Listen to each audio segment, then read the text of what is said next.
আগামী ৯ মে থেকে শুরু হবে হজ ফ্লাইট, এমনটা জানিয়ে ধর্মমন্ত্রী ফরিদুল হক হুঁশিয়ারি দেন, যেসব এজেন্সি নির্ধারিত সময় হজযাত্রীদের ভিসা ও বাড়ি ভাড়া করবে না তাদের বিরুদ্ধে কঠোর ব্যবস্থা নেওয়া হবে। রাজধানীর আশকোনা হজ ক্যাম্পে হজযাত্রীদের প্রশিক্ষণ কোর্সের উদ্বোধন শেষে তিনি এসব কথা জানান।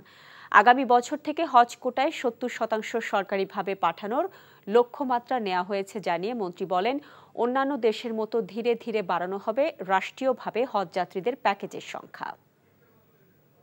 তার পার্সেন্টেজ অনুসারে আমাদের মানে চিন্তা চেতনা মাননীয় প্রধানমন্ত্রী সেটা হলো আমরা 70% যেন আমরা নিতে পারি। একবারে না পারি আস্তে আস্তে আমাদের ট্রাই করতে হবে, আমরা সেই পর্যায়ে যেতে চাই। তারা বাড়ি ভাড়া করেছে এবং যে বাড়ি ভাড়াগুলো করেছে সেগুলো ঠিক আছে, যেগুলো বাকি আছে সেগুলো তারা করবে। আর দায়িত্বহীনতার যদি কাজ করে, আমাদের যে হজ আপনার আইন হয়েছে 22-এ আমরা এটা বিধিমালা নীতিমালা করেছি, সেই নীতিমালা আলোকেই তাদের এগেনস্টে সেইভাবে অ্যাকশন নেওয়া হবে। বিকাশে কম খরচে ক্যাশ আউটের লিমিট বেড়ে 50,000, প্রিয় এজেন্টও 2টা।